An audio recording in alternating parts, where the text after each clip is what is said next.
Hey guys, what's going on? My name's Dr. Frank. I'm the founder of Addiction Mindset Recovery Coaching Programs, which are dedicated to helping people quit nicotine, THC, energy drinks, and adult media content, substances that I once struggled with. In today's video, I want to share with everyone 4 ways in which consuming nicotine, I vaped and I chewed tobacco, was actually making my anxiety much, much worse. I think this video is super important for anyone who's trying to quit because if you're anything like me, you might be under the perception that nicotine or vaping or chewing tobacco or snus or cigarettes is actually helping you with your anxiety, and that couldn't be anything farther from the truth. And we're going to expose that truth starting right now. So, reason number one why nicotine makes anxiety worse is because nicotine is a stimulant, okay?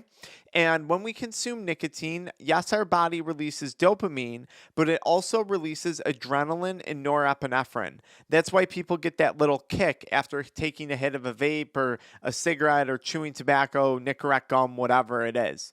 This hit of adrenaline or norepinephrine puts us temporarily into a state of a fight or flight response. And when we're in a state of a fight or flight response, our anxiety levels are going to increase because we're in a state not of rest and relaxation, but of fight or flight. And when we do this again over and over and over, every 15 minutes, every 30 minutes throughout the day that we're consuming nicotine, we're constantly messing with that fight or flight response, how our body responds to adrenaline and norepinephrine. And long term, not only are we going to have more anxiety, but we're actually going to burn ourselves out a lot faster because we're not meant to be in a constant state of fight or flight all day long. Now, on top of that, nicotine being a stimulant, it also increases your heart rate. And anytime your heart rate goes up, you put yourself into that state of panic or fight or flight response. This is why some people, when they smoke weed with that initial increased heart rate, might start to experience a panic attack or like get really, really paranoid because of that increased heart rate. A common thing that we'll work with people on when we're helping them quit, if they're quitting nicotine products and they're getting a crazy irregular heart flutter, we'll send them to a cardiologist, and sometimes temporary medication might actually help to control some of the anxiety that people are experiencing when they first quit using nicotine products. Now, that's on a physiological level. And guys, I don't even want to go into it, but if you're like me and you're combining nicotine with energy drinks and you're drinking alcohol 2 or 3 times a week in there, wow, you're really messing with hormone levels and neurotransmitters in your body that are going to play a huge role in anxiety. So, just side note on that. Okay.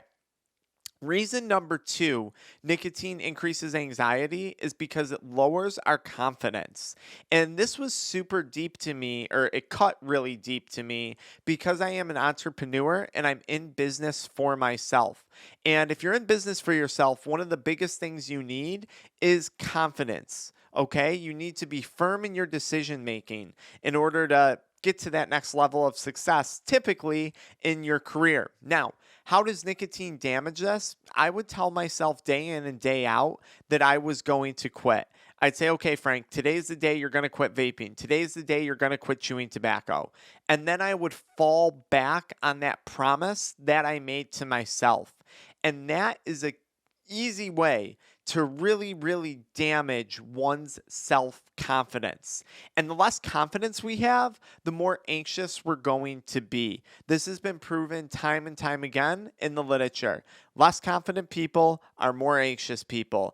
And when we have addictions and we continually make promises to ourselves again and again, I'm going to quit, and then we repeatedly fail to see that decision through, our confidence becomes damaged. I think that's one of the biggest ways that addiction, or nicotine addiction, I should say, rather, created increased anxiety for me, because then that behavior that I exhibited with nicotine, I'm going to do this, and then I don't actually wind up doing it, started to spill over into a bunch of other areas of my life.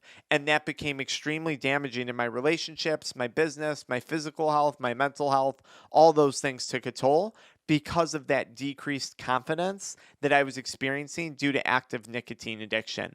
Reason number 3, nicotine addiction is it actually increases our anxiety levels, is because we get anxiety surrounding nicotine cravings. So have you ever been in a situation where you're craving nicotine either at work, at school, on an airplane, somewhere where you're not supposed to consume tobacco or nicotine products? And then, like, you start to get anxiety, your heart rate speeds up a little bit, you get a little bit of a headache, your mouth starts to water, whatever, your stomach, you start to feel a little nauseous. That's because you're going through nicotine withdrawal. And then you get really intense cravings, and your body says, I need nicotine. Feed me nicotine right now. Because in that moment, to your brain, nicotine is just as important to you as food and water. And imagine if you needed food and water every 15 minutes, every 30 minutes to feel normal. Well, what if you deprived yourself of that? You would start to get intense cravings, and those intense cravings lead to anxiety. Now, where people get confused is they then consume nicotine, they suddenly feel better temporarily, they feel less anxiety, but like myself, they failed to realize that the only anxiety that nicotine relieved in that moment was the anxiety created by the nicotine craving itself. And this is, in fact, the cycle of addiction. Now, the fourth reason why vaping or using nicotine products increases anxiety is because concerns that develop regarding the consequences of addiction. So, when I chewed tobacco, I constantly had anxiety about my mouth and my gums. Anytime even something was slightly wrong, I just assumed I was developing mouth cancer. When I vaped heavily, it was harder to breathe throughout my workouts. And as someone who enjoyed some degree of exercise, during active addiction, my exercise really fell off. But as someone who used to enjoy that, that was really concerning to me. As like, think about when COVID hit and people who smoke cigarettes or vaped, and I'm not talking about how nicotine can help prevent COVID. I understand that nicotine is a drug. It's going to have some benefits. It's not what we're talking about right now. But imagine like people who smoked heavily and had COPD. They were extra anxious about COVID because of their deteriorating health from smoking cigarettes or vaping or whatever it may be. So, and this is, guys, you can't deny it. Even though I don't encourage quitting for health reasons, you can't deny the heightened level of anxiety that you have to live with day to day regarding your health when you have a nicotine addiction. Now, you might also have consequences of addiction financially. I hated looking at my credit card statements and seeing a $10 charge, $20 charge at a vape shop, a gas station, whatever it was. I hated looking at the end of each month, especially during times when I didn't have money. It created a lot of financial stress and a lot of financial anxiety. Now, put all this stuff together, here I am with lowered confidence. Here I am panicked about my health, having anxiety, panicked about my finances, having anxiety, right? Here I am constantly feeling fatigued all day long because I burned myself out on nicotine and caffeine and other pre-workout stimulant products. And what would I do to cope with all those emotions? I would go consume more nicotine. Oh, if I use nicotine, it's going to give me energy. If I use nicotine, it's going to decrease my anxiety. If I use nicotine, then I'm not going to have to worry about, my health for a brief moment. It's going to allow me to escape. It's BS, and it's a facade created by nicotine addiction. For those of you guys who found this video helpful, I would love to go more in depth with you one-on-one. You can book a consultation with our offices in the pinned comment below, or you can join our Addiction Mindset accountability community. I'll see you guys in the pinned comment below, or follow me right into the next video where I talk about techniques to help you cope with anxiety. I'll give you a bonus tip. Check out on YouTube the box breathing technique or 4-square breathing technique to help with anxiety when you quit vaping. You didn't hear it from me. See ya.